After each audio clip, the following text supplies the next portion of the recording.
afternoon, and thank you for joining ARC's weekly Fireside Chat. I'm Sam Lewis, and I am broadcasting live from Ventura Training Facility, which is our firefighter camp. Literally, I was at a graduation only moments ago with 32 more formerly incarcerated men have graduated to become possibly Cal Wildland firefighters. And when we talk about second chances, and this being the month of second chances, here's a great example of what second chances look like. These men and women will be on the fire lines should we have fires. I pray that we don't, but we're in that season now. So this week, we're going to shine a light on House Congressional Resolution 19, HCR 19, urging the establishment of a U.S. Commission on Truth, Racial Healing, and Transformation. Our country right now at this moment is at a critical moment and in desperate need of clear guidance that can actually create a commission that is invested in leaders that can provide this type of healing. This commission has been successfully implemented in numerous states and localities within our country that have benefited the communities with critical conversation and solutions driven by promising results. I'm pleased to introduce four amazing human beings. First, my sister, Sydney Kamlager, California State Senator. Dr. Marcus Hunter, founding member of the U.S. Truth, Racial Healing, and Transformation Coalition. Sabra Williams, Executive Director of Creative Arts. And Michael Mendoza, ARC's own Director of National Advocacy. So Senator Kamlager, please introduce yourself and how are you doing today? Well, thank you, Sam. It's a pleasure to be here. I'm doing great whenever I see you and hear you and are in the space with you. Consider myself part of your fan club. I'm in the district this weekend and taking a break while I get ready to prepare myself for next week as we continue to talk about these really important issues. Thank you so much, Senator. Dr. Marcus, please introduce yourself. And how are you doing today? Hey, thank you, Sam. Thank you, everybody. This is such a wonderful group of people to be a part of. I'm a professor of sociology and African-American studies at UCLA.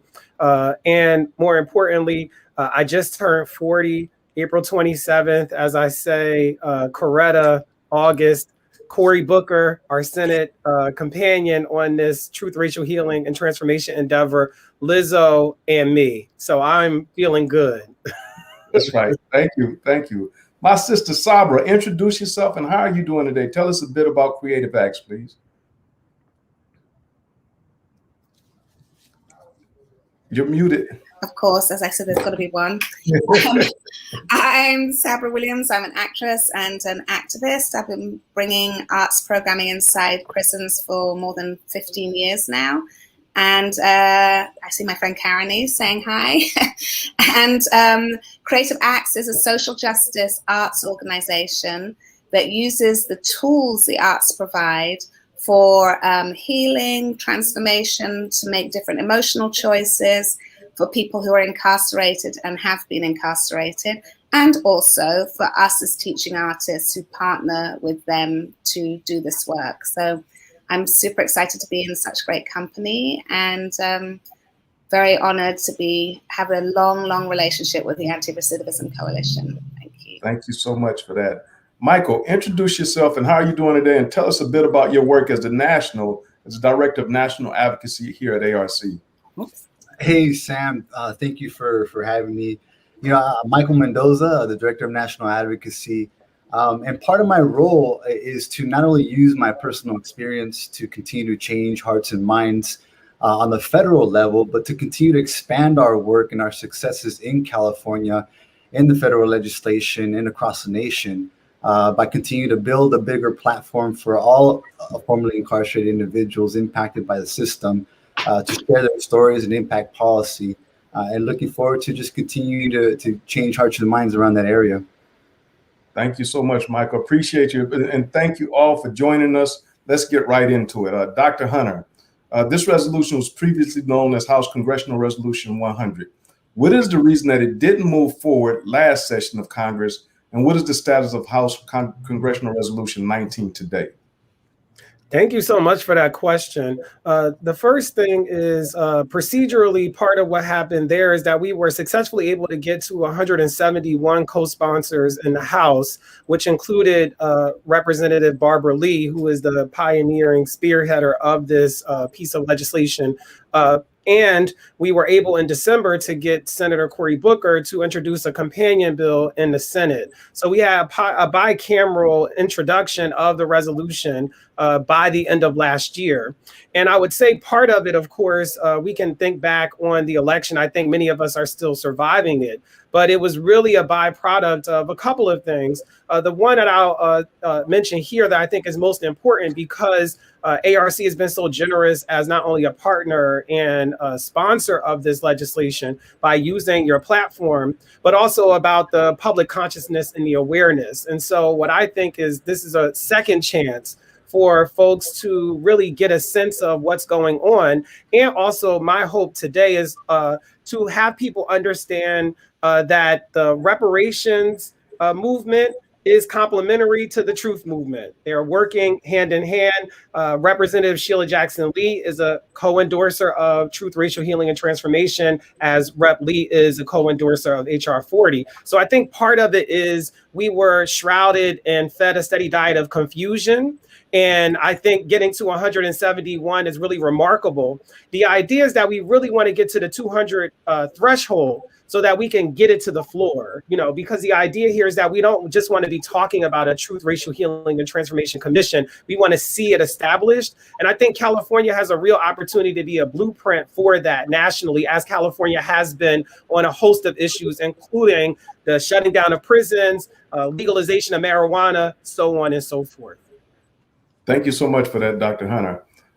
Sabra, there are three important components to this commission: truth, racial healing, and transformation. How would the component of truth in this commission impact the justice system? Yeah, so I'm really honored to be part of the leadership group for Truth, Racial Healing, and Transformation. And the truth aspect is the part that people like to leave to the side. Everyone just wants to get to the healing part of it, which you can't unless you have the truth. So I think the truth, it's a lack of understanding of the holistic nature of racism in our country. So generations of people being taught history that excludes and confuses and misleads people. And particularly for prison, I really feel like prison is kept invisible for a reason. And it wasn't until I saw mass incarceration with my own eyes 15 years ago that I was able to understand how it arose from the history of slavery and also why and how it's able to thrive. So right now, lots of people, especially politicians, are talking about unity and healing, but they often weaponize unity and healing as a distraction from the truth and hard work required to actually heal and unify. And I was just thinking, for instance, at Creative Acts, we have a unique approach to anti-racism training. We use the arts as the path, and it starts with an understanding and acceptance of the truth that this country has never been what it claims to be. And then we lay out a path that to include self-reflection and tools to actually get to the truth. So I think that people often, especially for me as an immigrant here, people often see the search for truth as somehow un-American or unpatriotic.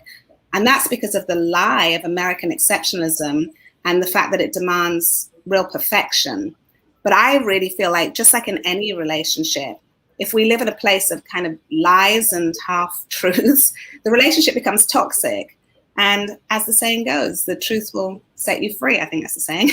And I think what the real fear why we won't accept truth is that we feel like we don't have the tools to face and accept what happens after we accept the truth. But I don't know, just in my opinion, as an immigrant trying to repay my debt of gratitude to this country, is that what comes next after truth, after actualizing the truth, then we can become what we say we are. And to me, what is more patriotic than that? So I'm on a search for truth, and it is hard, but we also do have the tools to be able to do it. Thank you so much for that, Sabra. Land of the free. We need some truth to truly be free. Yeah, So exactly. definitely want to dig into that. Senator Kamlager, what about racial healing? What does racial healing look like in this country, in our country? Well, great question. It looks like a lot, but I equate racial healing with responsibility. And oftentimes we conflate blame with responsibility. And what I mean by responsibility is, just think about if you buy a house, you buy an old house because you cannot afford a new turnkey house. When you buy that house, there's deferred maintenance. There's leaks. There's mold. The foundation is weak. When you buy it, you're not saying that you created all of those things, but you are taking responsibility and ownership for fixing those things and making those repairs once you buy the house. And that is because you want a strong house that will provide shelter, not just for you, but hopefully for the generations after in your family, right? And so that's what I think about when I think about racial healing. We have to take responsibility for the past. We have to realize that the present doesn't supplant the past, right? And that you cannot, and that history is expansive. So you're not talking about recreating it, but you are talking about taking ownership for what happened and then using that to help heal. And then when we're thinking about racial healing, it's really important to recognize that equity and fairness and justice are important in those discussions around what healing looks like.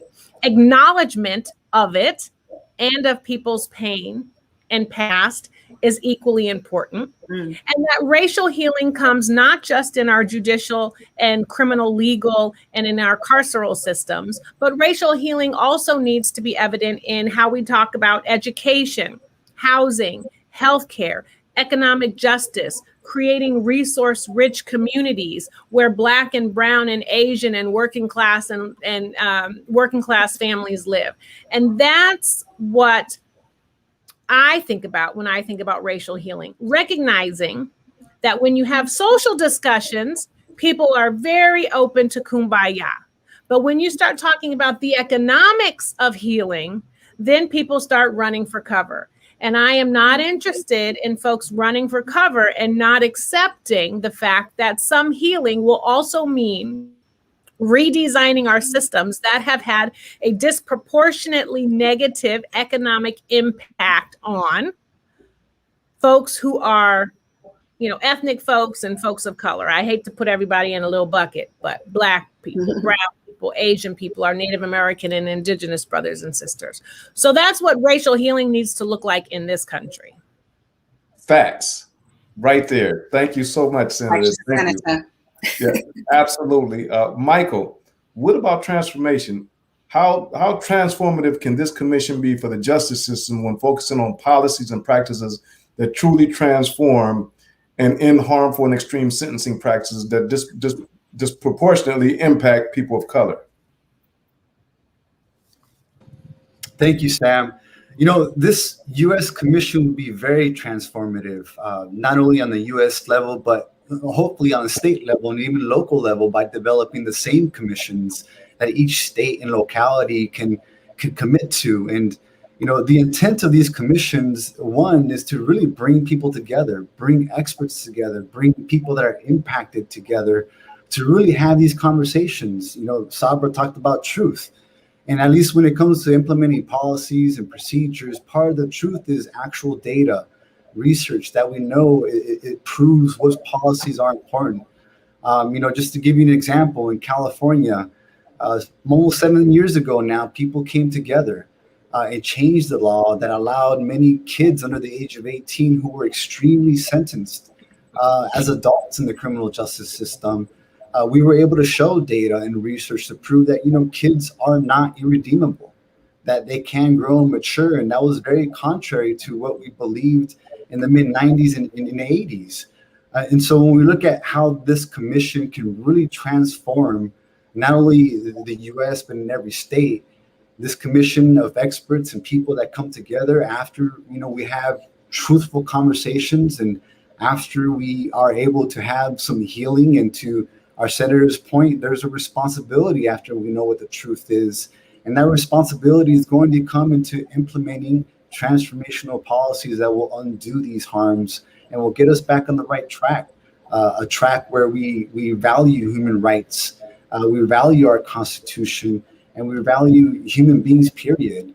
When we no longer talk about human beings as ex-cons, as felons, as people who deserve to be thrown away for the rest of their lives. To the contrary, transformation will not only help us to change laws, but help us to come together and look at each other differently. Thank you so much for that, Michael. Definitely hashtag facts again. So, I mean, it's the reality. I so wished when I was listening to the president's address the other night that he was going to touch on this. And then I actually had a kind of a tiny bit of hope that Tim Scott might say something. Maybe they might catch on to this and say, you know what, this is something that we do need. Like, we need it. Like, we're at an inflection point right now in our country where if we can get so much done with this healing and change the trajectory of this country if we do this now, at this point in time now, because it's so needed. There's a question in the chat. It says, we'd love to know about the Truth and Racial Healing and Transformation Resolution's connection to the implementation of reparations that Dr. Hunter mentioned. So Dr. Hunter, could you touch on that briefly? Yeah, no problem. A couple of things that I like to make a point about. The first thing is what we want is an ecosystem where racial justice and racial equity are not only achieved, but sustainable. And part of what happens with conversations around reparations is that it's a targeted policy about enslaved people. And that's important. It's overdue, as a matter of fact. And California is leading the way by actually having a state commission, of its own. And so part of what I often say as someone who supports both of these items is that what you also want is something that gets to the truth of racism. I believe racism to be one of the inherent viruses that infects everything that we do.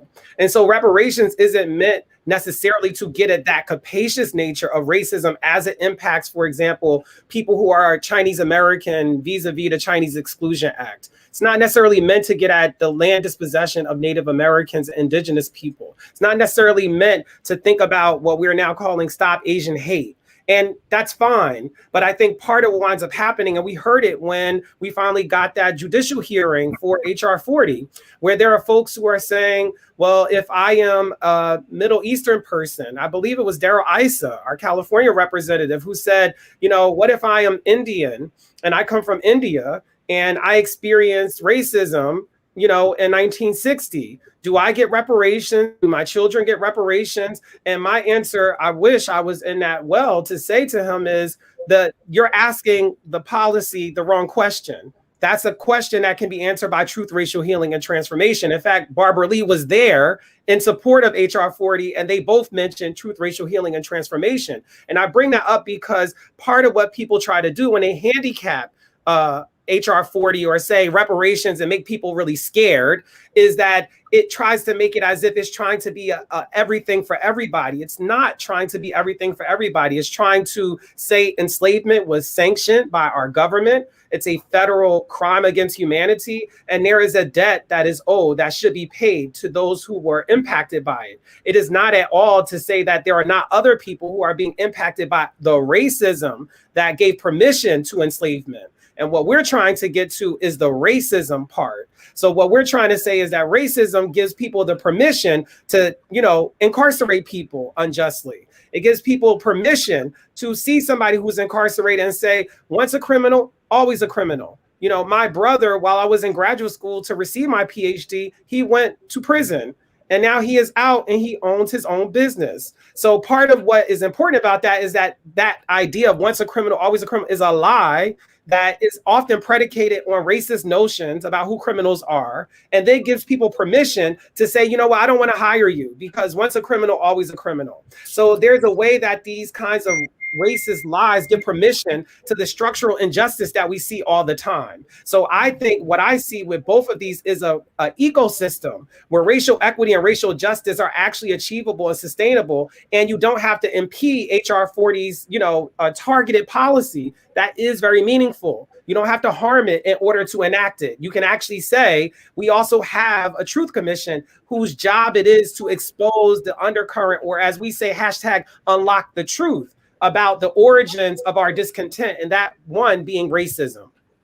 I also just would love to add to what Dr. Marcus said, is that it's very easy for people who have an issue with reparations to make it about the outcomes. So you hear them saying all the time, we're gonna just send checks to Black people. How do you prove that your ancestors were slaves? So the conversation sometimes is easy to revolve around just outcomes. You can't do that with the Truth Commission, because it is an actual process, and also because it's not already in the psyche of Americans like it was in South Africa or Rwanda or other places. There have been truth commissions. So it's super helpful to HR 40 and also state and city and county level reparations commissions to walk hand in hand with a truth commission, where we can then show it's not about the outcomes. It's about creating a space to have the discussions and to find out the truth part, so that then together, even the people who are terrified of, discussing racism or losing power or losing money or losing something can be part of this process. And I think that will really help reparations too. Absolutely. So I have a question for the senator, but first, I just here's a great example of reparations that's happening, that could potentially happen right now today, or is happening in Los Angeles. If you're not familiar with Manhattan Beach, in 1912, an African-American family purchased property on the beachfront property. They were attacked by the Klan and all kinds of stuff. And then the city used eminent domain to take that property from this family in 1924. Today, Supervisor Janice Hahn, along with the Board of Supervisors, is leading to actually return that property back to the family. That's reparations. Is there anything wrong with that? I mean, I think that's probably the fairest example of when you talk about reparations. Here's a family that was stripped of what they purchased for no good reason. And now, over 100 years later, you know what? Well, not over 100 years later, but many years later, the county of Los Angeles is looking to give that back. And our state legislature is working to pass legislation to make sure that this is possible to be done. That's reparations. But Senator Kamlager, I wanted to ask you, on the state level, is there room to create a really impactful TRHT commission on the state level? Yes. I mean, it's going to take a lot of work. We have a ton of commissions. Some folks would say, do you need another one? But I would say yes, because I think there's a confluence of so many issues that can be unpacked and revealed and discussed through this kind of commission. I want to say that Senator Bradford had authored the bill on Bruce's Beach, and I'm really excited because my mother's maiden name is Bruce, so maybe I can get a little bit of that, cheddar. That's a joke. But what's also interesting with that is that while the city and the county are negotiating how to give it back, I believe the city of Manhattan Beach refused to apologize for stealing the land. So that goes back to having a commission on truth, racial healing, and reconciliation, because you have to have that acknowledgement. A few things. I'm hoping that everyone, if you haven't, you go out and you read Isabel Wilkerson's book on the caste system, because it talks about all of this that we're talking about in this fireside chat. I think it's also important that when we are talking about incarcerated folks and we're talking about all these laws that we want to pass that, kind of help with rehabilitation, inherent in a lot of it, and I think this is really insidious, is that we are asking folks who've been incarcerated to come out and to be perfect and infallible. And that is not an expectation that we levy on anyone else. And I need us to question why we want to oversell that kind of continued punishment and shame for folks who have been incarcerated. And that also needs to be part of what we're talking about when we're talking about reconciliation. Hashtag unlock the truth. I gave an example in public safety based on one of my bills on gang enhancements. We know that many of the systems and the policies are either designed, they've been informed by, or they've been fortified by prejudices, by negative tropes, by biases, and by fear of the other. I talked about gang enhancements in the committee. There was a young man who was very cripped up, hats, insignia, logos, wearing the colors, posting all this stuff on Instagram, was shooting folks, point blank in the head, was talking about all of that. When a gang allegation came up, it was not levied against him, and he was acquitted. He was a white man from Palos Verdes. And when it was time to pay the piper, he said, I'm not a gang member. I just decided to try the life out to see what it would be like. Another black man, was in a gang, robbed a tall can of beer from a convenience store and a gallon of milk. He stole the beer because he was thirsty. I don't know. Stole the milk because he had a baby that was hungry. Gang allegation was levied against him. Gang allegations are about you doing the work of a gang. Being in the gang, doing the work of a gang. He wasn't doing the work of the gang by stealing the milk and the beer. He just happened to be in one. Gang allegation was levied against him for 10 plus years. So when unlock the truth healing and racial healing and reconciliation, let's talk about how we weaponize laws specifically to continue to dehumanize Black and brown and poor people, mostly men. Shaming the pillars of many of our families, right? And so that's what we have to really talk about through stories and testimonies to help people understand why this is so important. Last thing I'll say, I was in Israel, had dinner with a peace negotiator. I said, is there ever going to be peace in the Middle East between Palestine and Israel? And he said, no. He said, not until each side recognizes and acknowledges the other side's trauma. So all I think we're talking about is recognize the trauma, acknowledge the trauma. Don't toss it away with an I'm sorry and a resolution that doesn't come with the teeth of the work. Mm-hmm. Mm-hmm. Wow. That was literally amazing. Mic drop. Okay, we're gonna end the show right here. No, exactly. But Senator, I know you're pressed for time, and so I want to thank you for joining us today. And do you have closing thoughts on truth, racial healing, and transformation you would like to share with our audience? The floor remains yours because I know you have to go. And again, I want to thank you for joining us. It's always a pleasure to have you. Thank you so much, Sam and ARC. It's always great to see Sabra. I just love listening to her because I love her accent. And Dr. is pulling the game, taking us to a national stage to talk about these issues. We have to remain unafraid to talk about race and the impact that it has had on how this country was designed and how it operates. And we have to be unafraid to address people's fear of who we are. This country is inherently afraid of Black people. And we have to force that discussion to the table. Why are you afraid of Black men? Why are you afraid of Black women? Why are you afraid of immigrants? Get to that, because that's the root of it. And we use policy to deny humanization. We use policy to deny economic fairness, and we use policy to deny success because of those fears. And if we don't come to terms and get with our own God about that, we will be in this continuous fight. So I know that the warriors that are in the fireside chat with you, Sam, believe that. And that's why we're all working in our many different ways, using the arts, using policy, using stories and testimony, using the law to bring these things up. I'm just saying to the audience that I see you and I feel you in my soul when I am doing the work that I am doing on behalf of the state, and that your stories and the pain is what fuels the work that we do. Thank you so much, Senator Kamlager. We so appreciate you. And definitely we'll be looking forward to having you join the show again. Wish you could stay on, but there will be other times. And we definitely, as you said, we're all working together. And I want to echo that for everyone to hear. Other organizations, other people, we all play a role in this. Like no one person or organization can get this done. This done. It has to be a collective effort, unified, and pushing this forward in order for us to have a better society. Thank you again, Senator. Thank you. So do the people's work.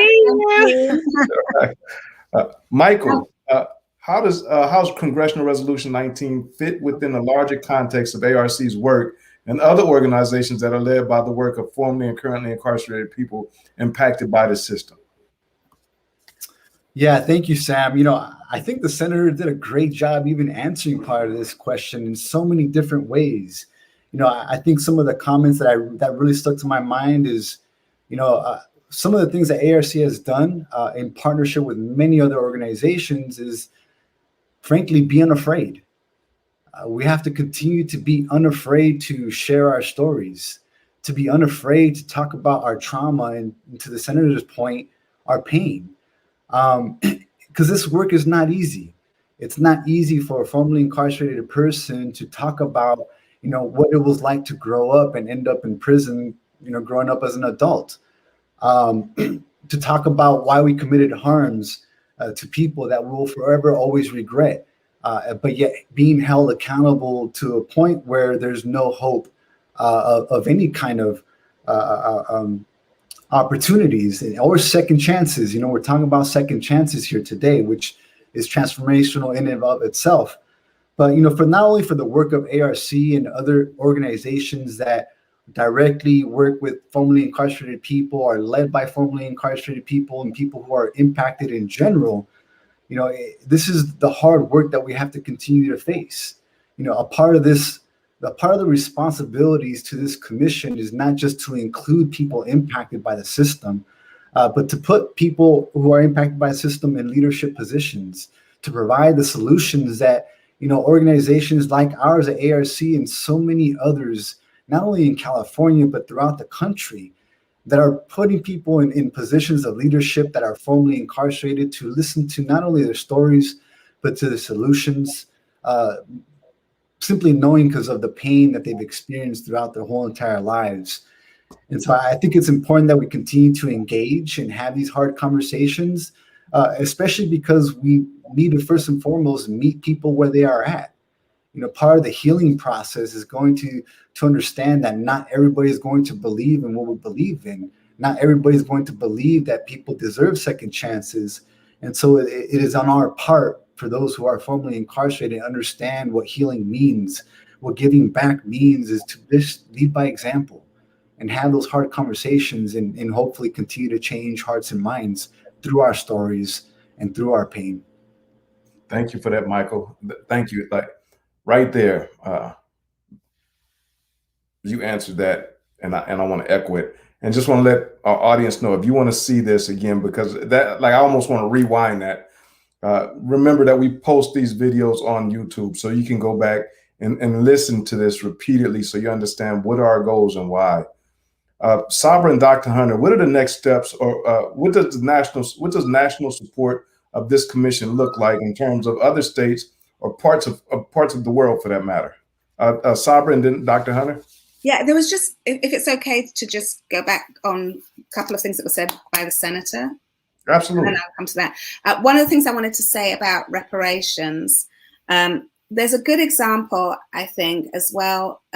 Currently in our county, the county spent, I think it was $56 million building a new children's prison in Malibu for people from communities that are targeted for incarceration. So I've worked there. It's beautiful. They have state-of-the-art everything. They have the best programs. And it's usually the first time our kids have ever been to Malibu to go to prison.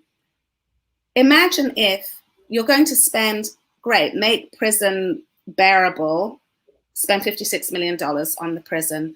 What if we pass legislation that at the same time as doing that, you have to match it with $56 million being spent in the communities that those children are come from and are targeted for incarceration. That's a way that I view reparations, because that means that people are going to think twice, right, about opening a new prison, because you need to invest in the communities where they come from. And if we really invested in those communities, nothing exceptional, just like Beverly Hills has been invested in with people, the public's money for, centuries.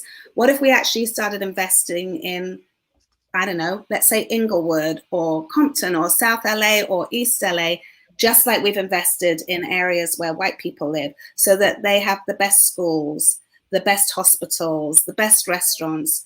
That would also break down racial barriers, because people would want to go to eat there and send their kids there. And at the same time, you have to pass legislation to make sure that it's not gentrified, that people can still afford to live there. To me, that's how I view a larger, because this is the most segregated country I've ever known. And I can say that because, I come from somewhere that's not as segregated. We think it's normal, it's normalized to have segregation here. But the way to do it is, I heard when I first came to California that people in Beverly Hills have never gone the 5 miles to South LA, and people in South LA have never gone the 5 miles to Beverly Hills. That is not normal in the world.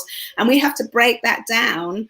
And I think reparations are a good way to do it. And then the other thing I wanted to say, 2 more quick things. One is, while we're still having to argue with people like Senator Tim Scott, if there is racism, that is just a distraction. If the argument becomes about, is America a racist country or not a racist country, that's a bunch of BS. That is just a distraction to the real discussion. And so I try to sideline, is there racism or not discussions. And then the last thing I wanted to say is that every Friday morning, we have, at Creative Acts, we have a curriculum build meeting with our alumni who've served mostly life sentences. And just talking with them today, it never fails to astound me that people who are incarcerated, when they are doing good time, when they're really trying to change things, are way ahead of those of us on the outs. They have been doing this self-reflective work, finding tools to transform and heal inside for many years, often by the time they come back. And to hold those people to a higher level than we hold ourselves, who don't even have the courage often to do that work, is outrageous to me. And I just wanted to put that's why it's not a pity thing to center people who have lived experience of incarceration, or a nice thing, or even a compassionate thing. It's the right thing. And it's because the people that we're centering know how to do this work, just like Black people know how to do a truth commission, have, the global majority have resilience, because we have to do this work to survive. So I just want to put that out there. I hope it answers in some way a little bit about your question, but I know Marcus can help people know how to contribute to make sure that these bills come to the floor. So the question that, so first, thank you for that. Absolutely. Just to kind of put a pin in that, just for a moment, I wonder how many people thought, should I send something, or can I help these kids that are in the Long Beach Convention Center and places like that? Yeah. And the reason why I say that, how many people actually thought that, is because some of the men in Lancaster prison called me and said, we have $1,500 we want to donate for toys and books for these kids. Yeah. How do we go about doing it? They're locked up and they want to help others. So that, just to give you and they're not looking for publicity or anything. They just want to help these kids. Just as an example, when we talk about sympathy and humanity and wanting to reach out, just to your point, Sabra, giving people the opportunities. But wanted to ask both you and Dr. Hunter, what does national support for this commission look like in terms of other states or parts of the rest of the world, for that matter? Yeah, I think there are a couple of things. The first thing, and I'll connect it to what Sabra was mentioning about Senator Tim Scott's comments that America is not a racist country, and the sort of ongoing debate that's ensued following those comments. Rather than debate with the senator, I think that his statement actually, proves that the premise is right for a truth commission. Because if you say that and then people disagree, So there's some truth somewhere. You know, I grew up where people would say my side, your side, and somewhere in the middle is the truth. So Senator Tim Scott has told us his side, but that's not everyone's experience. And not only is that not everyone's experience, but I think it becomes hard to explain some people's narrative of America, how they've experienced it without, you know, without some conversation about race. Now, whether or not race is the ultimate driver of their experience, we will only find out with the Truth Commission. I think the other thing that those kinds of comments belie is that oftentimes what we get trained, and this is very, like, I call it a racial diet, you know. Racism needs a diet. You know, it got to feed you that turkey on Thanksgiving. It has to give you that ham on Christmas. It needs to give you those Easter eggs and so on and so forth. And one of those things is to say, you know, it's Black people who experience racism. And as a result, we are the only people who are able to, you know, be kind of like conveners in chief on racism conversations. So when you hear a Black person like Senator Tim Scott say that, it's meant to also stand in for what race feels like for a lot of other people. And I think that, you know, I think that part of what I hear in all of that, even when I see ABC, you know, do, you know, Meet the Press and all of the rest, it says to me, we wouldn't have debates if we had a Truth Commission. I mean, what we learned from Truth Commissions is that in South Africa, you know why they don't debate apartheid and how brutal it was? It's because they had a Truth Commission. You know why in Rwanda they don't debate the genocide? Is because they had a Truth Commission. You know why in Germany they don't? On that point, Dr. Hunter, yeah. What does the national support right now, national support look like for this commission in terms of other states and for the world that matter? What does the support look like right now that we have, and how do we like continue to garner that support and push that so that we can actually get this across the finish line? Yeah, so the support, what is really interesting about a lot of this is that, you know, right now there are over 245 organizations that are official co-sponsors of the Truth, Racial Healing, and Transformation legislation. You also have it introduced bicamerally. So you have a senator and you also have a Congresswoman Rep. Lee. So you have it in the House and the Senate, and then you have a number of local commissions going on. And I think it's really about connecting the dots. So one thing that I would say for folks who are listening is, like, one, investigate and see if it's already happening in your community. I mean, when we do mapping of this, there are 40 plus truth commissions, truth reconciliation, truth racial healing. There are a number of college campuses that have TRHT campus centers, and they're often looking for, you know, ways to be active in a community. So I would just say, one, first find out if you already have a nexus near you. And part of it is getting that connection, you know, finding it and then connecting yourself to it. The other thing always, as I said before, is even if your representative has co-sponsored it, which you can find on the internet, you can still contact them and say, have you contacted your, you know, peers? I would like to see this passed. So it's also to get that happen. The other thing that we're trying to do is also think about it in a state by state kind of way. So California, I think, is a really good place to have that happen. And we have a number of elections that are either upcoming or on the way. And to really make this a central issue for those that we're voting for into our California House and Senate, you know, you really want to make sure that it's connecting all of these things, because honestly, you know, there is no one truth. You know, if there are 50 states plus territories in the union, that means there are at least 50 plus truths, you know, out there if we're going to magnify it. So we want all of it on the table, because the transformation, for folks who don't know what that means, that's the policies that come out of that narrative change, out of that honest discussion, out of that assessment, so that you don't repeat these things over and over and over again. So while we on one side see George Floyd getting a justice that we have not seen for Breonna Taylor or even for Rodney King, it is so similar to Rodney King that it is scary. So we cannot just see that and go, oh, well, this time it worked out. But it's like, how many names have passed before you get a George Floyd, you know, conviction, you know, verdict? And part of the reason why that happens is because we don't have a truth commission. We've never done it. 40 plus countries have done it and we haven't. So I would say definitely educate yourself, definitely connect yourself to it, and also find out who your rep is and see what they're repping. And when I say your rep, I mean your city council member, and also mean your federal representation. Yeah, and you know, just so you know, it's on a city level, a county level, a state level, and nationally. So there's like these local ones bubbling up. Then we're fighting to have a national truth commission, like Dr. Marcus is saying. And for instance, in Alaska, it's not all just like Black people who are just demanding this. In Alaska, it's run by Native American people. They created a statewide truth commission. And, it's the same in different places across the country. So we're working very closely with all parts of the global majority, which we are, the global majority. So we're working together and trying to ensure that it comes naturally up from the ground, from the people, and also that we have legislation so that we can put this in stone. Because as I always say, until we address it, until we address slavery and the Native American genocide, just two things, we're always yoked to 400 years back. We can never move forward. That's why you have a Barack Obama and then you have a Donald Trump, because we're yoked to 400 years ago because we've never actually addressed it and done the work. If we really want to move forward and we really want truth and unity and healing, we have to do this work. And so ask people when they ask you to vote for them, where do you stand on a truth commission? Where do you stand on reparations? So that it's in their head that people actually care.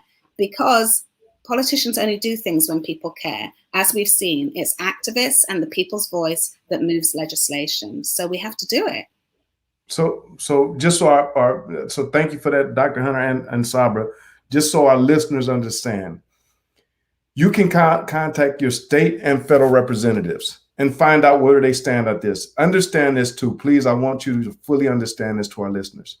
Your phone calls and your letters have power. Mm-hmm. When you write or call your representative that you voted for or that they assume you voted for, they listen. They keep a log of these things. Mm-hmm. They know how important it is because guess what? They got to run for election again. And if they have a group of unhappy voters, they can get voted out. So trust me when I tell you, if you reach out to them and you tell them, I want you to be involved in this, this is what I want, they will hear you. Yeah. You are the reason why they're sitting in that seat. So understand that your vote and your voice have power. So reach out. Ask them where they're at on this commission. Is there one for the state level? Are you involved in it? Tell them what you want. They're your representative. Your representative. So I just want the Sam, if I could, Sam, if I could just add, I would say also to the point, and Michael was making this point earlier, part of what creates recidivism is that people are returning into the system that landed them in the jail in the first place. So if the system has racial problems, if it has, class problems, if it has those problems embedded and you went in the first time, it's setting you up again, except this time you're in a system where people also now have a narrative about criminality and its permanence. So now you're adding that. So I also think part of it, especially for folks who are really intensely passionate about anti-recidivism, is that part of why recidivism is happening is because the racist system is waiting for you when you come out.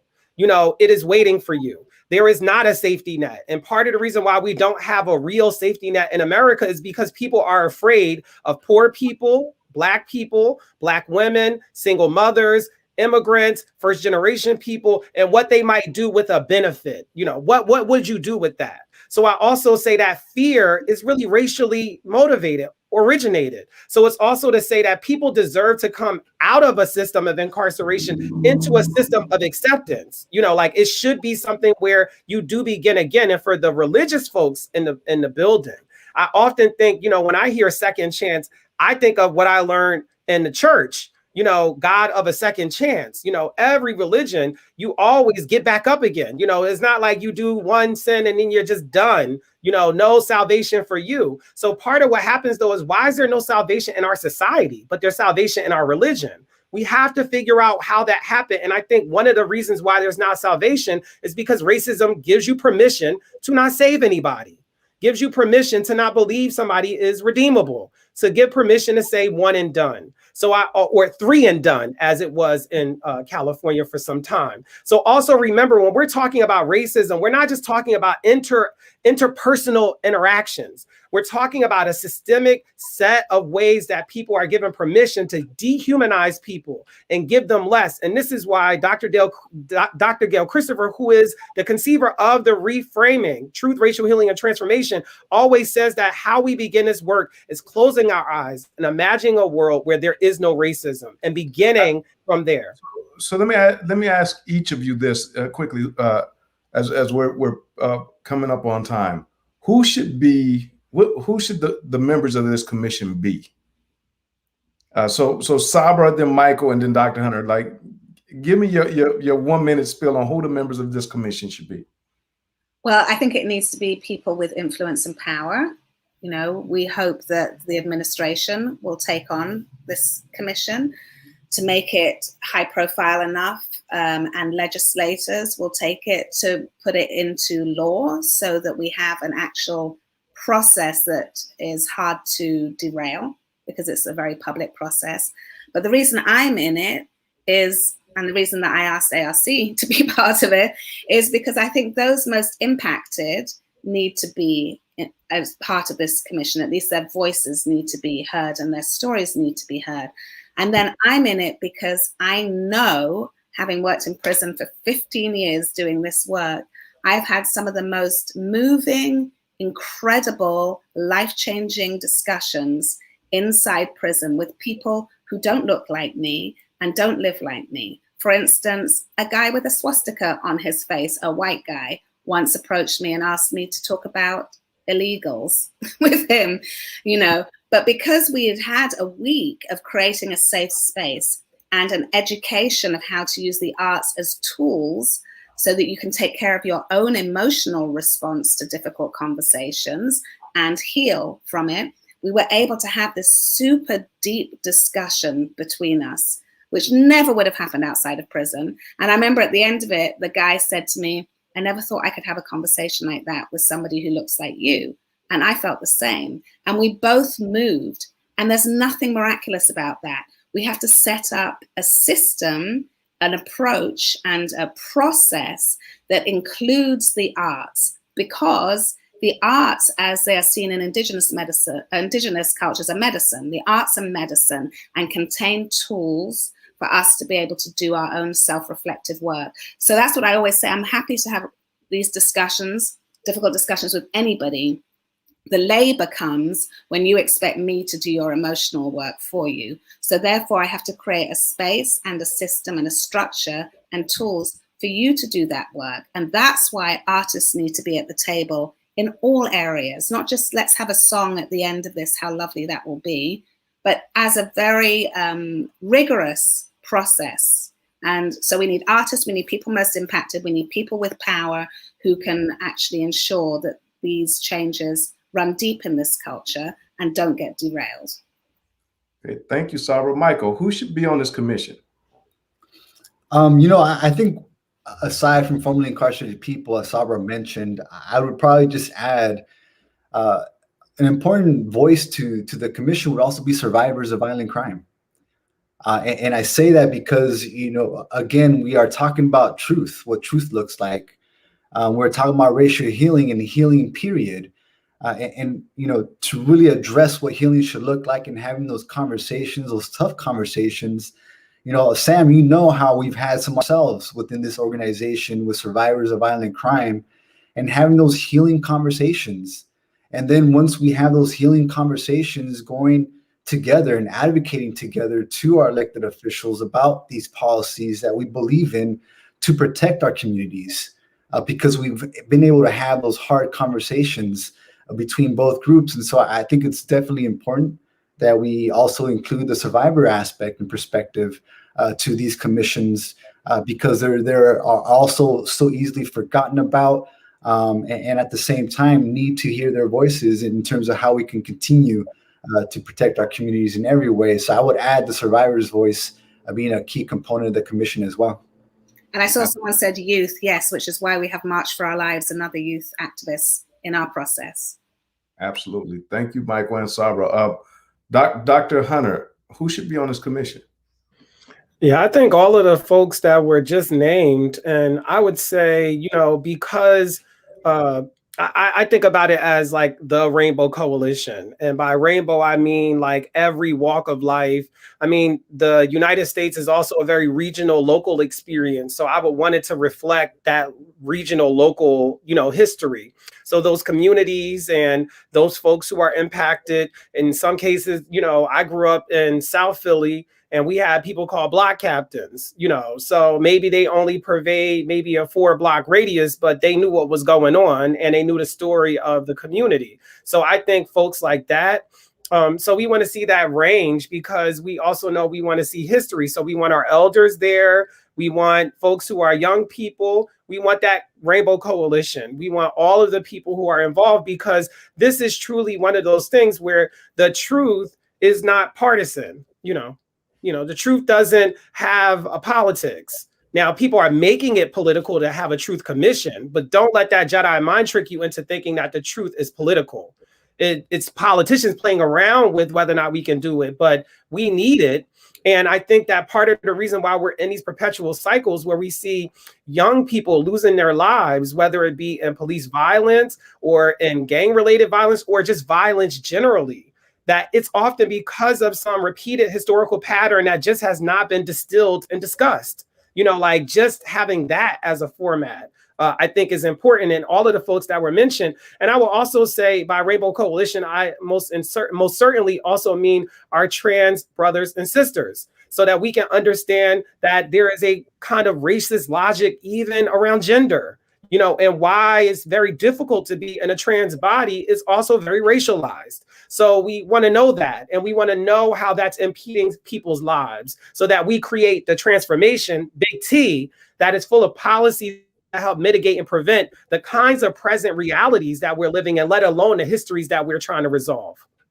And let's have Senator Scott in there too. We need those people too. Thank you for that, Dr. Hunter. Absolutely, Sabra. Definitely want Senator Scott there. But Sabra, for our viewers, last thoughts. Take a minute for last thoughts before we close out. Yeah, I'm just super grateful to be part of this discussion. I guess I just would put out there everything I've learned and what's made me who I am today is through people who are or have been incarcerated. And I think the reason for that is that they have helped me to understand that in order to make progress and in order to break through, in order to heal, I have to be a partner. So I have to be doing my own work. And that's what I keep saying with our group, with Truth, Racial Healing and Transformation, is that it's not enough that we're trying to just do this and get people to do this. We have to do this in our own process. As we are trying to make this thing real in this country, we have to have our own difficult discussions. We have to do our own self-reflection, and we have to transform our own racism, our own, homophobia, our own transphobia. We have to face and address it. And I am a firm believer that the arts give us the tool to do that, and I'm willing to share those. But unless we move forward as partners, we can become the next oppressors. So that's how I look at the world and this process. Thank you, Sabra. Dr. Hunter, take a minute for last thoughts for our audience. Yeah, phrase came to me in the spirit I always use all the time in classrooms and in spaces like this. Each of us needs all of us. And for some reason, we have been taught or learned that some of us are disposable or expendable. And therein is the lie. And so until we really unseat that lie that people are expendable, people are exposable, people are less human than others, then we're going to be in a perpetual cycle where we're constantly trying to figure out, how do we solve all of these problems? How do we heal all of these nicks, wounds, gashes, and everything across the body politic? And the answer really is that we share a thing called humanity. And somewhere along the way, people taught us that there were different types of humans, that there was a hierarchy of humanity, and we're reaping the dangerous benefits and the dangerous losses of that way of thinking. So again, each of us needs all of us, and that is the truth. And unless we have the truth, we don't have the light. If you don't have the light, you can't see. And if you can't see, you don't know where you're going, and you're bound to hit a wall. Thank you, Dr. Hunter. Michael, take a minute for last thoughts. Yeah, Sam, thank you. This resolution really gives us an opportunity to not just bring people together across the country, to talk about the truth, to heal and transform, but to really reimagine what this entire system should look like in a whole totally different way, with the data, with the truth, with healing, because healing will just bring so many people together in a responsible way to really implement policies and practices that value human life, that value community safety. And I think that's the bigger picture here, that we not only want to establish on a national level, but in every state, across the world, and in every locality. That's the bigger picture here that I want us to just continue to focus on as we want to reimagine the system in a completely different way. Thank you so much for that, Michael. Thank you, everyone, for joining. Thank you, Sabra. Thank you, Dr. Hunter. Thank you, Michael. And thank you for everyone that attended. This has been a powerful conversation. Remember, your voice is your power. Please reach out to your representative to support this commission. It's vitally important for the healing and direction of our country. Join me next week, where we're going to be highlighting motherhood while incarcerated in honor of Mother's Day. Mother's Day for me is like one of the most important days of the year. I think every day should be Mother's Day for my mom, for my wife, for my daughters that are our mothers now. So join me next week. I will only be introing the show, as I'm not a mother, but I am a mama's boy. But Norma Kupian will be leading our discussion on motherhood while incarcerated in honor of Mother's Day. Until then, everyone, please stay safe, take care, and God bless.